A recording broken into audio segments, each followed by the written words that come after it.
Hello, ladies and gentlemen. Today, I present to you a queen representing the state of both Pennsylvania and New Jersey. She has been in the mortgage industry for over 25 years. Her journey has been nothing short of fulfilling as she gets to collaborate with her husband and sons daily, forming a dynamic team that finds joy in assisting families in achieving their dreams. Currently, she calls South Jersey home, where she lives with her husband, three wonderful sons, and her cherished dog, Parker. Terri specializes lies in both purchase and refinance transactions. Over the years, she has honed her skills to guide clients through the intricate process of securing a new home or optimizing their current mortgage. For her, it's not just about transactions, it's about creating meaningful connections. She is dedicated to going above and beyond for her clients and referral sources alike. Her financial goals became her mission, and she takes pride in being a trusted partner during this crucial time in your life. She has over 25 years of mortgage experience. She's a top cross-country loan originator. She's a Scotsman's Guide winner for over 10 years, a Scotsman Guide top female loan originator, the #1 Latino mortgage originator in the Northeast. She's the founder of the TMI coaching company. You can get in contact with Terri at email terri.parker@ccm.com or her phone number 856-776-6886. Ladies and gentlemen, please give it up for Terri. Hey! Thank you so much for having me. I'm so grateful. Thank you for sharing your time with me. A true honor and pleasure. Thank you. Can you hear me okay? Yes, ma'am. Oh, wonderful. So I'm very excited and very grateful. And so it's so nice to officially meet you. Likewise, same to you. Same to you. Terri, what made you want to get into the mortgage industry? And do you remember how you got your first client? Oh, yes, 100%. So I kind of fell into the mortgage industry because I worked at a doctor's office many, many, many years ago, back in the 90s. And the mortgage company that a coworker worked for was getting sued. Sounds terrible, but that's what was happening. And they needed someone to speak Spanish to help the mortgage company. And he asked me if I wanted a side job to do it. And of course I said yes, because I wanted to help them. Long and short is the mortgage company won the lawsuit, and then they offered me a job. And that's kind of how my mortgage career began. But I got my first client when working with that mortgage company because they had me calling clients that were delinquent. And when I called clients that were delinquent, I thought to myself, well, these people don't want to not pay a mortgage because they don't want to. There's obviously a reason why they are not paying their mortgage on time. And so I was able to identify, well, hey, maybe if we give them a new loan and get them current, we can kind of help them in their hardship. And that's kind of when I realized I was a mortgage salesperson at that time. Yeah, good stuff. Good stuff. What do you think was the turning point in your career journey where your eyes lit up? You're like, I'm staying here for good. This is me. The feeling that I had in my gut when I saw how people feel when they're buying a house.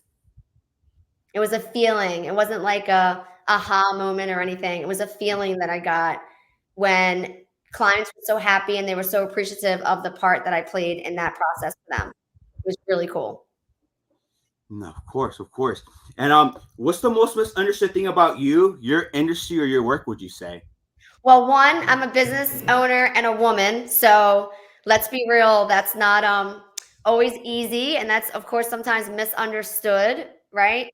And so it's definitely difficult, but I think sometimes when women are direct, it can come off sometimes as being abrasive or short or whatever. And so I try to very much be sweet and caring and understanding so that when I'm busy and I'm being direct, it doesn't come across the wrong way. No, totally. No, transparency is everything. What do you think? What do you think's the biggest misconception people have about buying or selling in today's world? That they have the ability to do so, period.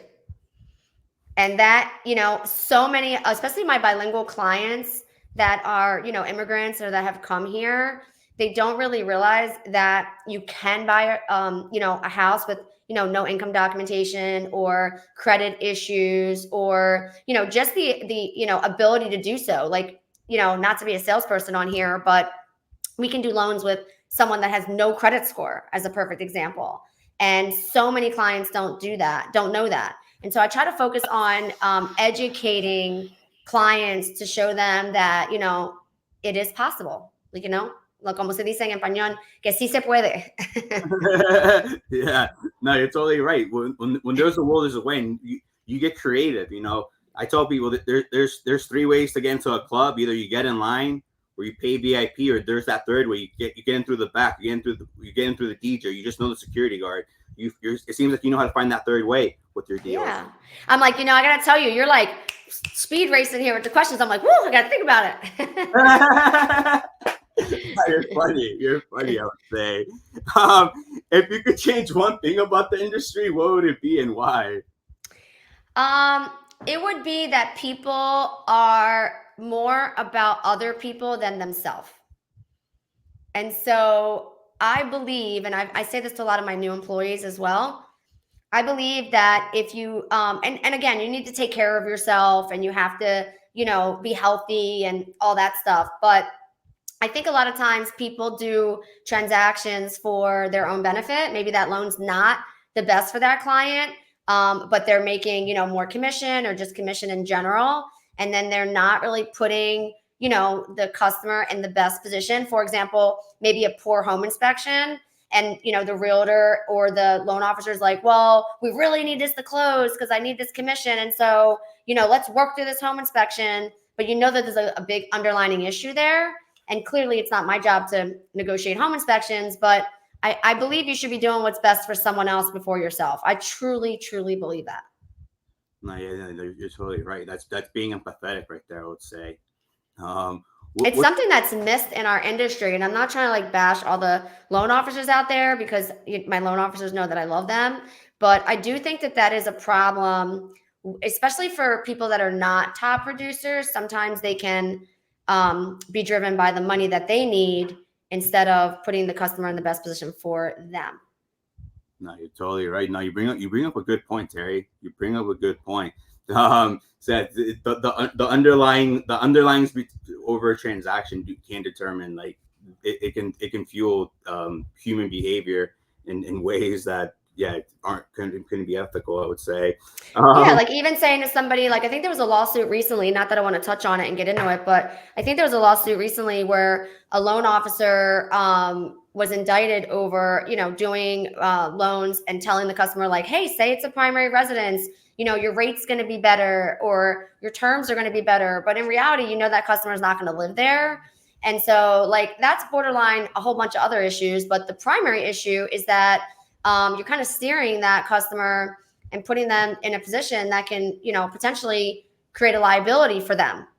And so, some loan officers will look at it and say, well, I'm really just trying to help them and give them the better rate and give them the better terms. But I'm like, really what you're doing is putting them in a liable situation for their future. And so like, I wouldn't be able to sleep at night doing stuff like that. So it's just, it's a gray area in our business and people I think need to be careful. No, you're totally right. And doing our due diligence is the most important thing. And making sure everything is we dot our I's and cross our T's. What's the most courageous decision you made recently, and how did it impact you?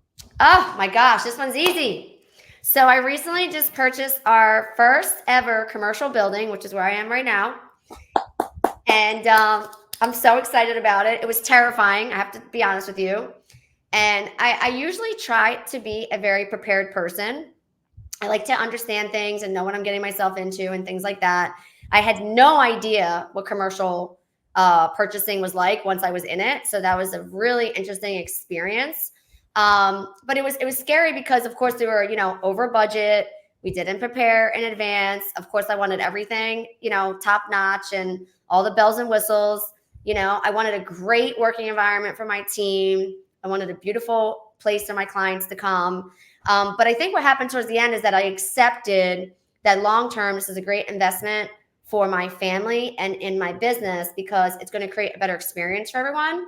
And so I kind of accepted it, but it definitely was like a terrifying experience. And it was a big milestone in my career and my life. No, I congratulate you for making the move. You're leading from the front, setting the culture up for the whole organization. And I'm sure you're giving everyone the user experience that they like. Either you like what you do, you like who you work with. It seems like you're giving that both to everybody in your organization. Absolutely. I tried to get everybody to like design their workspace, give their input of, what do they want the desk to look like? What do they want the flow to look like? And I had the leadership team really be involved of like where everyone's going to go. And so I just didn't come up with my own, objective. I really invited the input of everyone else. And then I think I had everybody's buy-in when we got here. Everybody's like super excited. We already had a couple client walk-ins, and it's just been the feedback from the community, even around where the building is, has been awesome. As a matter of fact, we just got nominated for Business of the Year for the township that we built our building in. And so it's just so many awesome things. Really cool. No, it sounds like you're having some grand moments, some poignant moments. So I cheers to that. What's the next big thing we should expect in the industry, and how are you contributing to it? Are you using artificial intelligence yet in your day-to-day things, or is that something that you think about using, incorporating? So I'm not using that, and I'm old school, right? Because I'm old. Let's get real. I'm going to be 50 this year, so I'm a little bit older, and so I'm adapting slowly to all these technical changes.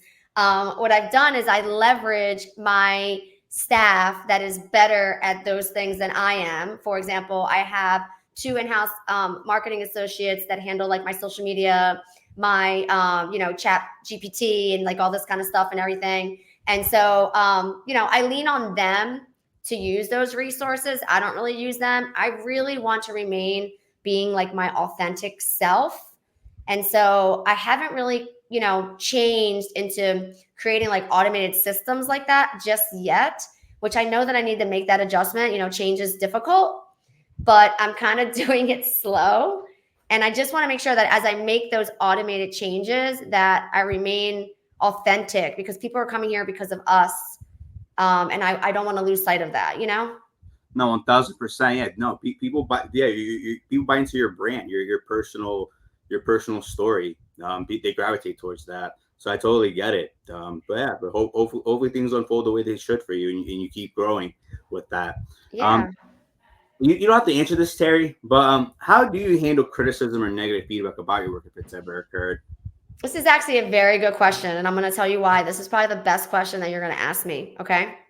And I'm going to tell you why that is. For many, many years, now keep in mind, I've done this almost 30 years. For many, many years, I was a good loan officer, but I was not always the best manager, and I was not always the best leader. I was very dramatic. I was very dictative. I was very operating in a fear, mindset. Like I want to be a top producer. I want to be profitable and things like that. And up until about, I'm going to say 8 or 9 years ago, I joined Cross Country Mortgage. And when I got here, I was kind of just leaning forward, not in the best light. I was trying to meet all the expectations they had of me as far as like production and, this, big shot that they thought that I was. And so basically, through the leadership here, they connected me with the right people to teach me and mentor me how to be a good leader and a good boss and a good role model. And so what happens is people that have not worked with me in the last 8 years may criticize me and say, oh, she's not a good manager. She's not a good leader. You don't want to work there. And, all these types of things. But what they don't realize is that people learn, they grow, and they change, just like I have. I would honestly say professionally, I'm not the same person that I was even 5 years ago, not even maybe 3 years ago, to be honest. I noticed the growth in myself. I let many people say, oh my gosh, if people worked for you now that worked for you years ago, they wouldn't even believe it's the same person. And so I try to just push that out because I do believe that people change and I think they improve. And I think that people should give them the chance to prove that. And if they want to criticize and stuff, that's kind of their own space. And I really don't want to let that negativity affect who I am today.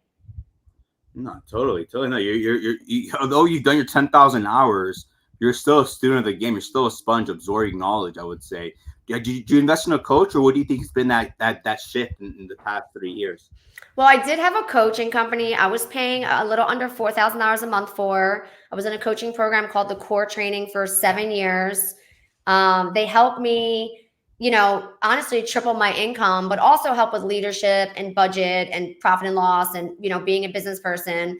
But I think the bigger thing is aligning myself with mentors like, Ron, who owns Cross Country, or Scott Foreman, and just seeing like when you failed, how they still believed in you. So often in the past, the CEOs that I worked for, or the leadership that I worked for, like I would fail and you'd get that reprimanding call. And so then you're still operating in fear, like you let somebody down.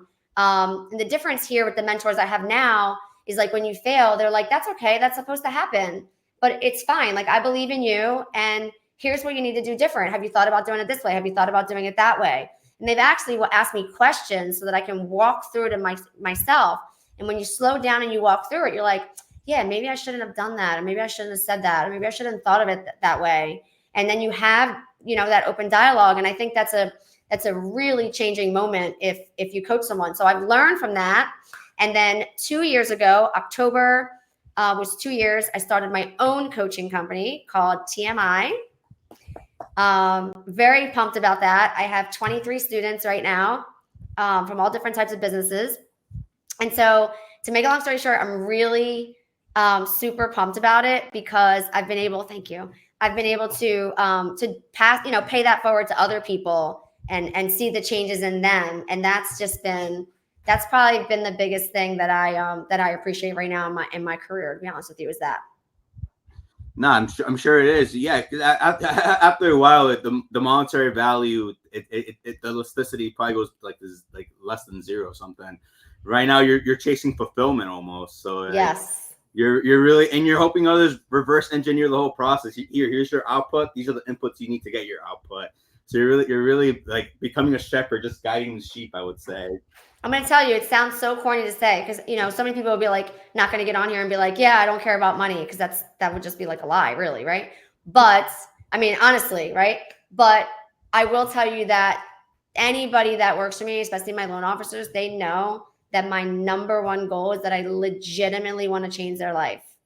Like, I want to change. Like, one of my loan officers just put her offer in on her second home in Florida. And like, I kid you not, I was so happy for her. She was literally like, you would think it was like your wedding day or something, because I was so happy for her. Like, I literally was like ecstatic. And she went ahead and shared that with everybody. Like, it's so awesome to work for somebody that is like so genuinely excited for you. But I really want to kind of like, somebody did that for me, right?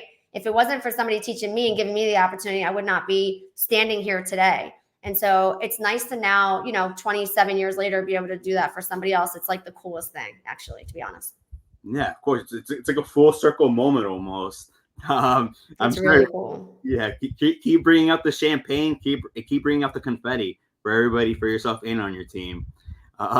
What's the story behind your most memorable success or failure? I think the most memorable success was actually people wanting to hire me as a coach in the first place, because you're like, oh my God, people really want to hear what I have to say. And they really look at me like I can actually teach them something. And to me, that's like the epiphany of a compliment in my career. So right now in my life, I would say there's a lot of monetary things like, investment properties and commercial buildings and all this monetary stuff. And that's all successes too, obviously. But the biggest success right now for me, I think, is having people want to hire me to teach them. And so that would be the biggest success. The biggest failure that I've had recently was, of course, coming to cross country, getting this amazing sign-on bonus, having this great package put together, them welcoming me with open arms, and then me failing 17 times over, being negative on my P&L, not knowing how to manage people, and, kind of falling on my face, getting run over by that bus 18 times, but then being able to pick myself back up and saying, okay, I don't want to make these mistakes again. Who can teach me not to make these mistakes? And having such an amazing leadership team here that instead of saying like, hey, this girl's not going to work out, let's let her go.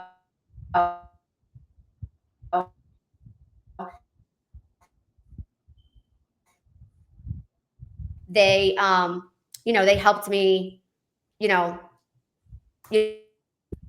make sure I didn't lose my connection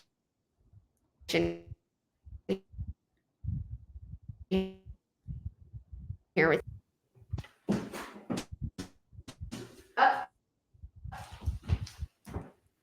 There we go.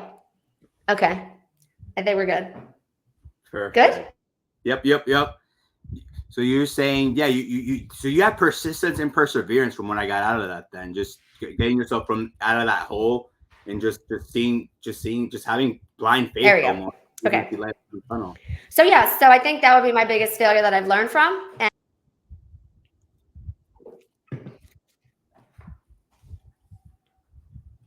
yeah, I want to try to learn from my mistakes quickly and make myself better to help other people. I can only help other people if I make myself better. I feel, honestly. Not good for you, Terri. Good for you. Not only are you hoping families with generational wealth to come, but you're hoping individuals or human beings like change their whole trajectory in life too, which is like I applaud you for that one. Who or what inspires or influences the most in your work in 2024? Repeat that one more time. Who or what inspires or influences you the most in your work? So I would say who is inspiring me right now. It sounds really silly to say this, but it's my children that I work with every day. Is both of my sons work with me, and seeing them become so successful and so smart and so motivated and implement their own styles of how they do things is really influential to me. That I had a little part in that, and also to see where kind of like forecast where they're going to be later. And that is like super like influencing, that I want to be better so that I can kind of set things up for them. So when I'm not here, they can take it all over. Right. And so that's really cool. And then inspiring, I have two mentors. They probably don't even know that they are mentors because I kind of stalk them on secret. One is Shayla Gifford.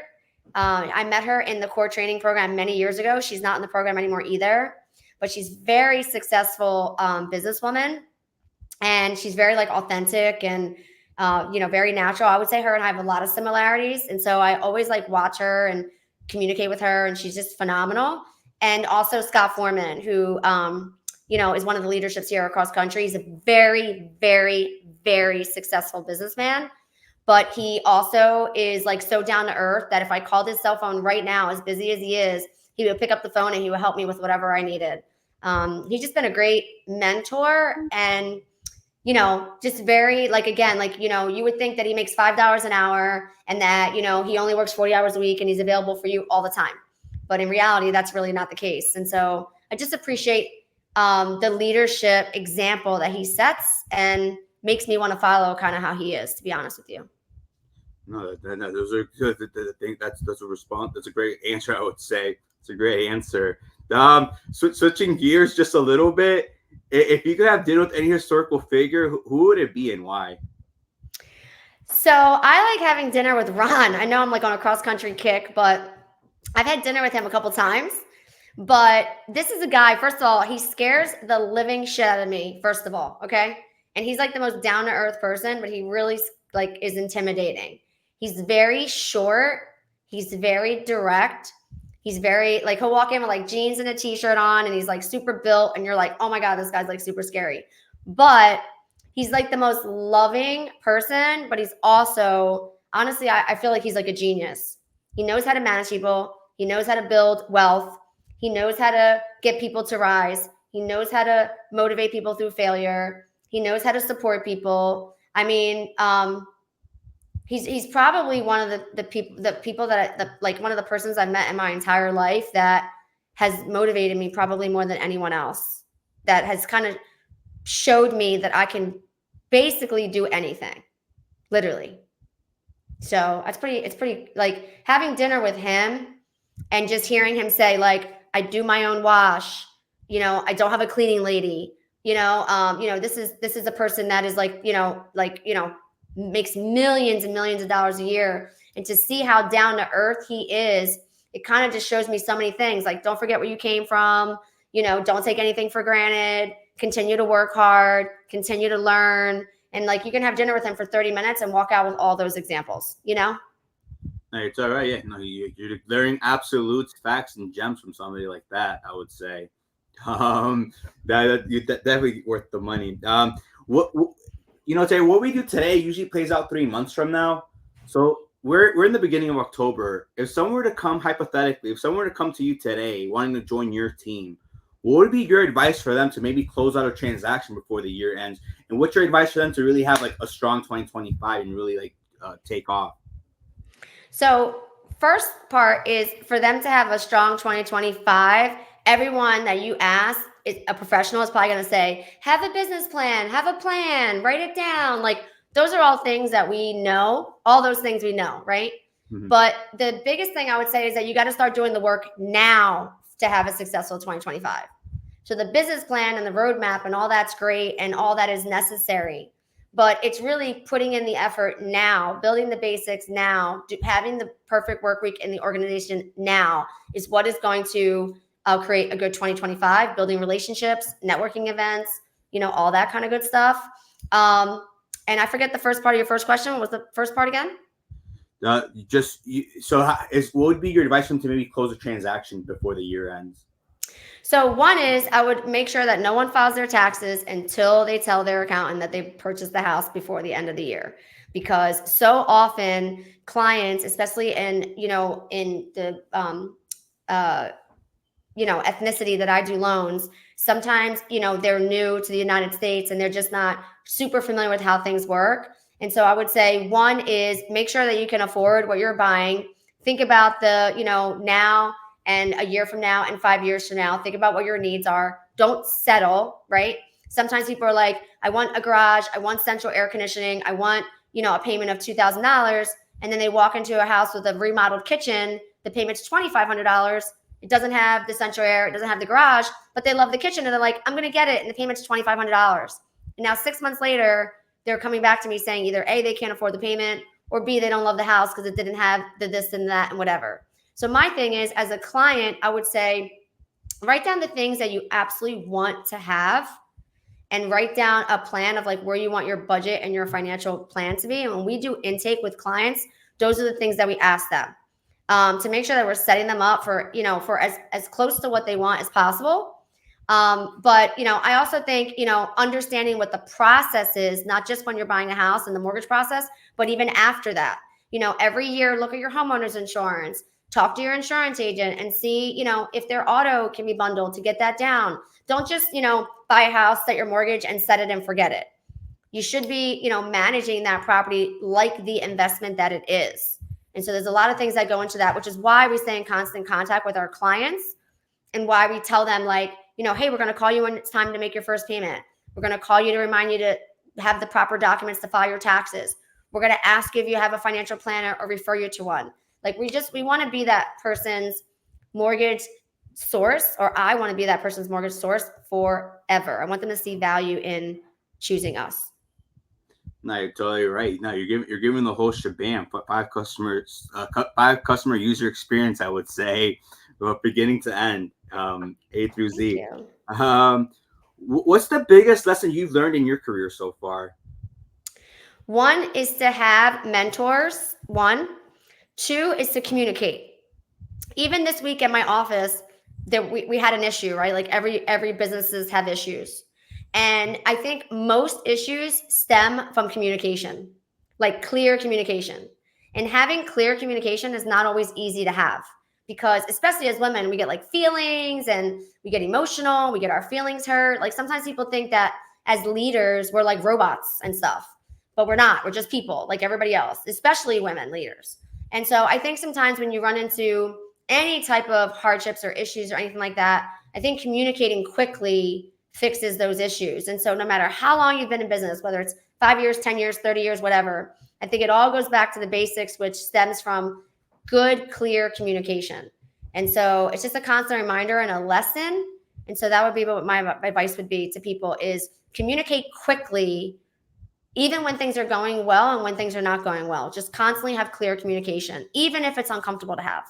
I think on both sides. And I promote that to my team members. I'm like, hey, listen, if you're like having a bad day, I don't want to get involved in your personal business, but if you're off, I'd rather you talk to me about it. So if your performance is not lining up, then I know that you're just going through a period of time in your life that is difficult. And I'm understanding of that because they're human too. And I just want to be like another level of support so that my business is running effectively, but that they're as, happy and healthy as possible. I don't want anybody being upset and stuff. No, you're taking all the proper steps and being precautious, and you're really aligning all the synergies, so that everyone's on the same page. You're being completely transparent. So I totally get what you're saying. Good for you, I would say. And what do you think is the key to maintaining a work-life balance, and how do you apply it in your life? Well, I'll be honest with you, that is a struggle every single solitary day. Okay. Like anybody that says, I work 40 hours a week, I leave at 5, I get up in the morning and I run 10 miles is like not every day. And I highly doubt it. And so I think, to be successful, it takes a lot of hard work. There is no lucky in being successful. I firmly believe that. It's a lot of grit. It's a lot of effort. It's a lot of hours. It's a lot of hard work. It's like building a foundation one brick at a time. And so being a mom, a grandmom, having now lupus and ulcerative colitis and those other health issues and stuff, it's hard to kind of balance and handle everything.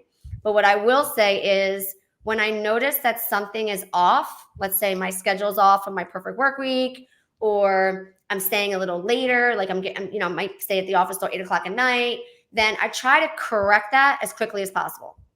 That would be what it is. And so when I see the work-life balance getting like off, I try to be aware of that and correct it and start over and not be so hard on myself and say, oh gosh, now everything stinks and I'm working till 9 o'clock at night and I'm like this big failure. I'm like, no, I got off track and I need to just get back on that bike and get back on track and just start over the very next day and try again.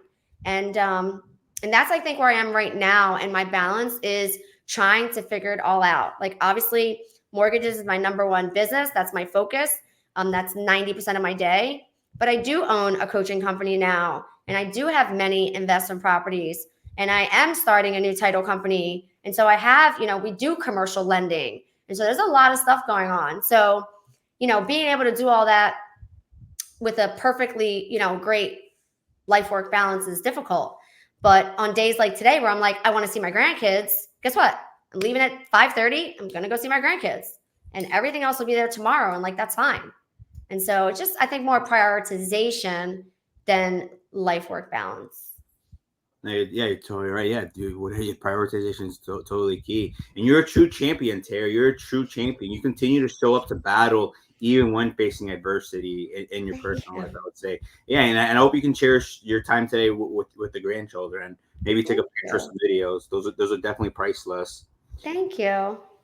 Of course, of course. And what's the most challenging aspect of being in your role in today's world out of everything? I would say growth, because my drive is like as big as this entire state. I think like I want to do thousands of loans a month. I'm never satisfied. I want to be like mega successful. And I look at Shayla and I'm like, I can do what she's doing. She's not a robot. She's not a superhero. I can do that. I can do what Scott's doing. He's not a robot. He's not a superhero. But sometimes you can kind of get lost in that because you're trying to like skip the steps that are necessary to get there. And so I just have to remind myself that there's steps in order to get there. And I got to kind of stay on that path, like slow and steady wins the race. Do you know what I mean? And so I think that is kind of what one of my struggles is right now, is reminding myself that, yeah, I want to own 17 different companies and I want to be successful. But the truth of the matter is I probably only have 15 years left in my career. And so I have to choose like, okay, in the next 15 years, what is it that I really want? And how am I really going to get there? And if I skip all the steps and I try to rush to be as big as I want to be and do as much production as I want to be, then I'm probably going to fail again. So it's more of like a reminder that you can't skip the steps, right? It's like somebody new starting and working for you for 3 years and they go, I'm quitting because I can do what she's doing and I can do it better and I can go start my own company and this, that, and the other thing. And, more power to you. I hope that you can do it, right? I really do. But chances are is that they're not seeing all the work that has already gone into being there in the first place. You know what I mean? Yeah, totally, totally. No, you 1000% have that tenacity, Terry. You 1000% have that tenacity. You're a go getter. You're result driven, super pragmatic, I would say. Thank you. um, so what would you say your part? What are your goals for these next 5 to 10 years, then, if you don't mind sharing? Well, I want to create a good business to leave to my son to run so that he can have a good balanced life and he can have the best team in place. And I also look at the team that I have now. A lot of the employees I have now are in their, mid 20s, early 30s. So this is the career for them. And so if I'm a good leader for them now, then they'll be on my son's team 10 years ago, 15 years from now when I check out. You know what I mean?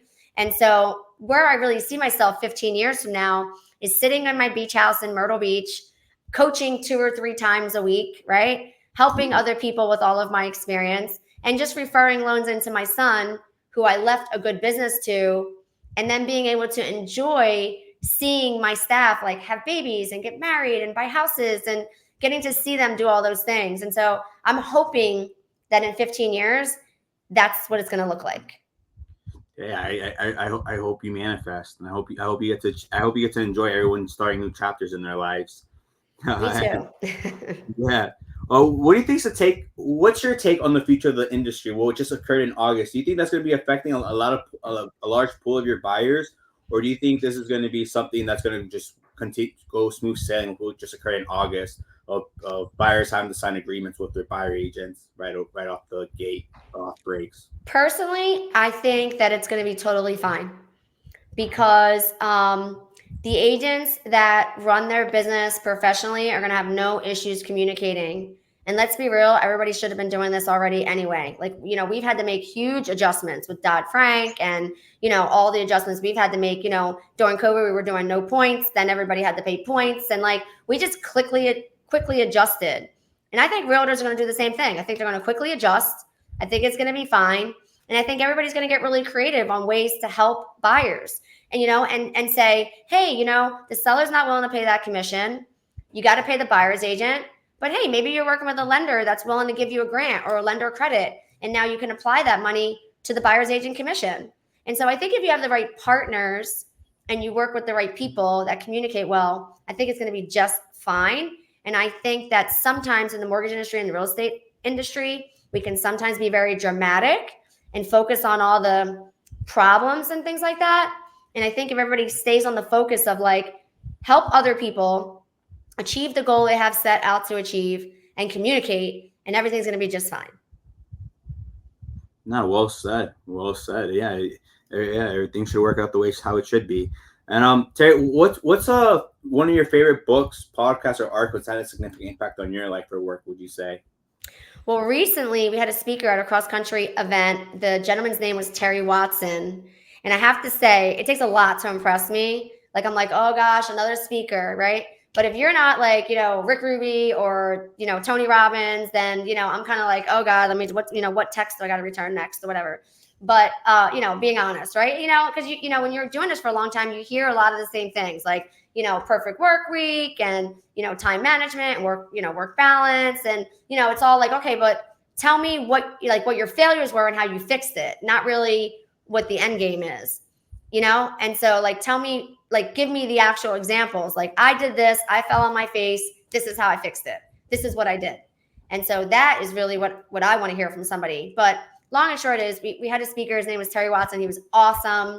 And he gave us like a different examples. Some of the things he shared was like, hey, when you're communicating with buyers, buyers will receive information as a picture, an article, or a video. And that can solidify what you're saying to a customer verbally, like give them the data. And I was like, wow, that's pretty good, right? Like, how often do we go over like a payment closing cost with the customer? And then the customer at the end says, you never went over the payment with me. And then your loan officer's like, of course I did. I did it 19 times. And you signed these disclosures 3 times. And the customer's like, yeah, but I just clicked the documents. I never really actually read it, which happens often, right? But what if you gave them a loan estimate in the very beginning, a general one, and you circled, hey, client, this is where your closing costs are going to be. This is where your payment's going to be. In your process, look out for this document. look out for where these numbers are going to be right here, even though I'm going to go over with you, multiple times. Now the customer's like mentally like, okay, I get that. I see that. I know where it's going to be. I'm going to look out for it. And so that was one of the takeaways I got from him. And I was like, that's a really good idea. And so just little things like that. I thought he was like really impressive. So that would be the one right now. Not truly, like what? Yeah, I'm sure most bars, I don't even think look at the amortization schedule. I don't think they realize that they're signing on, like when they go to closing, they're signing that they're not going to start paying more principal than interest until year 20, year 21. Yet they're probably going to refinance or sell within 7 to 12 years. So yeah, I mean, it's up to us to be the professional and show them, and go over that with them. But to be honest, again, sometimes talking to the wife and not the husband, and talking to the husband and not the wife, and then they don't talk, and things like that. And so I really thought his advice of, maybe even creating an article like, hey, this is why you're going to choose me as your lender, and this is what my experience is, and this is why other customers have chose me. And also in your process, these are the things that you need to know, and these are the things you need to look out for, and these are the things we're going to go over, and make that part of your consultation. And then I think the customer has something in the mail, they have something in front of them, they have it on their phone. I thought that was pretty good on his part. And those are some of the implementations that we're going to make here. Yeah, you're continuously fine tuning your whole process. I would say from all your mentors, you're always fine tuning. My poor staff, that's what I'm going to say. They're probably like, oh my God. Yeah, right. No, you're totally right. You're right. It's hard to teach an old dog new tricks. So like a lot of people don't like the unknown for some reason. But I'm sure you lean from the front, you'll make it happen. And Terri, how do you explain to somebody like at a third grade level, like their wage growth is probably on average, it's probably only going to go up like 2 or 3%. The home that they like is probably going to go up 5 to 6% due to inflation. So how do you explain to someone's right now is actually the best time to buy instead of waiting for rates to drop? Because if rates drop, more buyers come in, and chances are you're not even going to get hope of closing. So I show them statistics, and I give them like actual numbers. Like a perfect example, I just did this with a customer in South Carolina recently, where I was like, listen, you're going to be buying this house for $475,000. The house 3 houses down that bought with the same builder, D.R. Horton, their house inflated $50,000 in just 9 months. And so if you had an IRA, a money market, a 401k, wherever, where do you know you're going to make $50,000 in less than a year's time? Because the facts are that's probably what that particular property is going to increase by. And so when you're, again, and I don't want to sell anybody on being outside of their budget, or, clearly we approve them at a certain amount for a reason. But, I think sometimes looking at it as an investment, because in fact, it's a home. Yes, it's a home. It's where you're going to raise your family, and it's going to have all the bells and whistles so you can get your kids to the school bus and all the things. But it's also an investment. And so I like to kind of show them like how to build wealth, and then also, how to not sell that property and then buy another one. And so I just give them actual numbers, because the facts are even days on the market right now are longer than usual. I have some houses in my market right now that are, on the market for 2 months when, before it was 2 days. And so I don't really, so I'm trying to just push that through like awareness, video, statistics, data, and education. And I'm just explaining it to them very bluntly so that they can like see it. No, totally. No, you're super transparent, super visual, I would say. And this is your third cycle. You saw the .com bubble, and you saw 08, and this is like probably your third cycle. What was 08, 09 like for you? Just if you don't mind. Oh my gosh, this is hilarious. So I worked for a mortgage company in Long Island, New York, between 2000 and 2008. And to make a really long story short, that company was a subprime company, and I was a wholesale rep and an underwriter at the time. And so, I would do both jobs. I'd go on the road all day and go out and get loans, and then I'd go home and underwrite loans at nighttime. So it was like a 16-hour work day, which is the best experience that I could have had, because I learned how to do all these things. So as you can tell very quickly, from my experience, the one thing I do like to do is I like to work, right? It's just, it's what I like to do. And so long and short is, in December of 2008, the company that I loved, that was my family, went out of business and filed bankruptcy, and it was devastating. And I went home to my husband and I was like, oh my gosh, what are we going to do? Like, I was the main breadwinner. We had this big fancy house, Mercedes Benz paid by the company and all this stuff. And I was like, we are in trouble, And on top of it, because I was so believing in this company, I had all of my 401k and all of my stock invested 100% into this company. And exactly, you're getting where I'm getting with this. So I lost like $700,000 in like 2 days. Okay, true story. So after I had my nervous breakdown, find out I'm pregnant in the same week with my third son. True story. This is all true, by the way. I basically said to my husband, what are we going to do? And my husband said, we'll cash out whatever money is left and we'll open up a mortgage branch and you'll go back to doing retail. And I was just like, well, that's either going to work or it's not. And so we did. And we had good credit. We had a little bit of savings. And we would go into the company. We would say, hey, we want to get a copy machine. And they would say, doesn't matter you have a 740 credit score. Doesn't matter you have money in the bank. We're not leasing this copy machine to you because you're opening up a mortgage company when every other mortgage company we have right now is going out of business and closing down. We have 17,000 million copy machines that no one's paying for. And so we had to pay for everything cash. We had 32 cents left over. And we started by calling clients out of the white pages. That's how we started in end of 2008, early 2009. And we just did it. We just worked through it. We just worked hard and we did it. And it was like we were either going to survive or we weren't. And that's what we did. Holy smokes. That is one story, I would say. That is one heck of a story. That's the truth. Yeah, you are a serious workhorse. And from those 16-hour days, you really do know how to put a file together for the underwriter. So you know exactly what they're looking for. So they don't really come back at giving you all these random conditions. You really know how to just set up so you get like minimal conditions, I would say. Yeah, I'm definitely the fix it. Like, oh my gosh, my loan doesn't work. What do I do? That's definitely so I have one cell phone for my realtors, and then I have one cell phone for my loan officers. This is the give me a new loan phone. This is oh my God, can you fix my loan phone? True story. Wow, you really are juggling a lot, I would say. Good for you. Terri, have you ever been like watching TV or like on your phone or driving and just pondering, maybe if I wasn't in mortgage, I'd like to be doing this. Is there another career you wish you could have chosen or would I like partaken in? I cannot imagine not being a mortgage person. I feel like it sounds super corny or cliche, but I was definitely born to do this job. 100%. No question about it.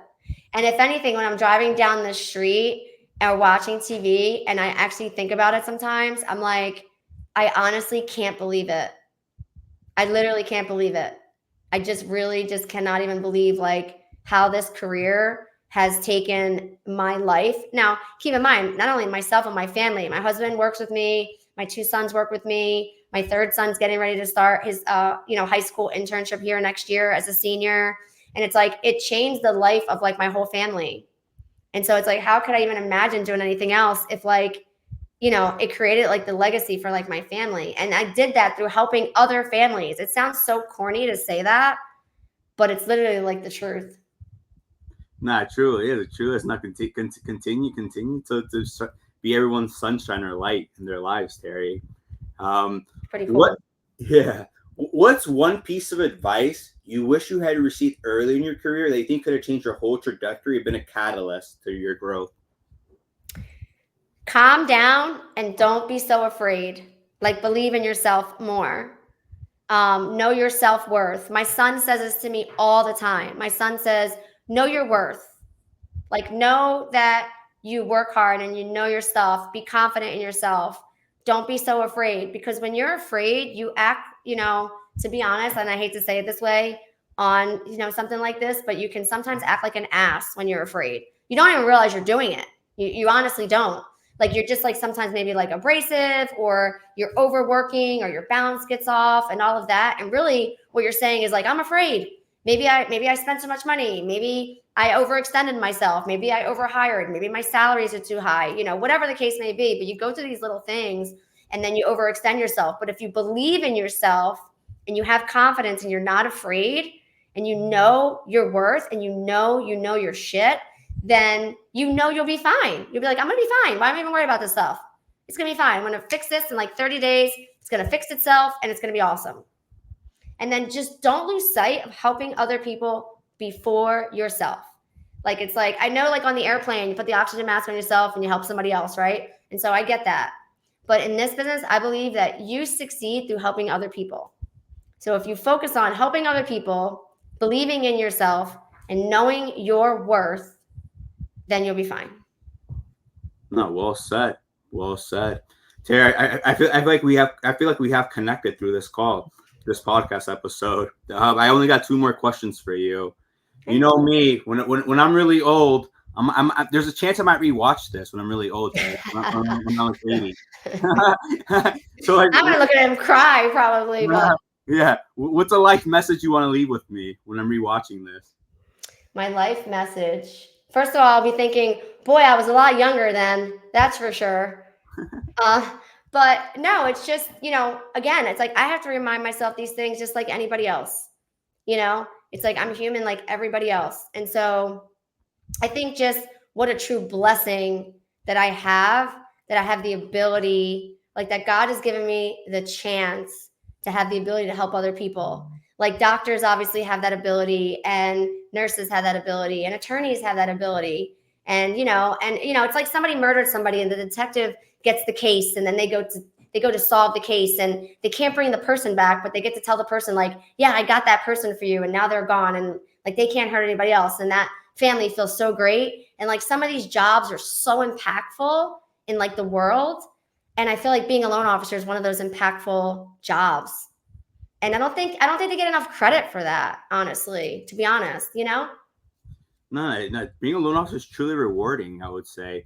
And you're right. It's because buying a house is very emotional, I would say. And then like it's really like those 30 days, 60 days where like they're with you. But after they sign, it's really like you only keep in touch like every 60 to 90 days, perhaps. So it's like it kind of gets put back on the back burner almost. But you're totally it truly is a rewarding feeling when you see them at the closing table. It almost gives goosebumps. And Terri, what legacy do you hope to leave behind through your work when it's all said and done? How do you want people to remember you? I want people to, this is going to sound super corny, and I say this all the time, is I want people to go, oh my gosh, she changed my life. Because somebody did that for me, right? Carla did, my mentor Carla did that for me. I would not be standing here today if it wasn't for her. I'm actually getting hot flashes talking about it because I get so emotional. And so I have a couple people in my life. Like I have a loan officer, Angie. I have a loan officer, Jen Felder. She doesn't even work for me anymore. And she still calls me once a month and says, without you, I wouldn't have this job. Without you, like I wouldn't have the things I have. Like you changed my life. Jennifer Grube calls me and says I changed her life. And it's like, I just want to do that for more people because somebody did that for me. And I think that's the coolest thing. And that doesn't even count like the people that we've sold houses to or the people that bought their businesses that we were able to do and like all those things. But it's kind of really cool to have somebody you care about. And then they come back to you and they say like, I bought a house, I got married, like my girlfriend Jen, not that it's all about money things. My girlfriend Jen bought a Porsche. My other loan officer bought a second house. Like it's cool for them. Like they come to you and they don't see what they're going to achieve yet. But if you're a good leader, you can identify like you're going to be one of the special ones. You're going to be one of the ones that's going to be able to do it. You're going to make it. And you can see that and you can feel that. And they don't even see it yet because they're like too new or whatever. And then you say to them, like, if you do the work, you're going to accomplish this, this, this, and this. And they don't really see it. But then when they actually do it and then they make it there and you get to say, I told you so, that's really cool.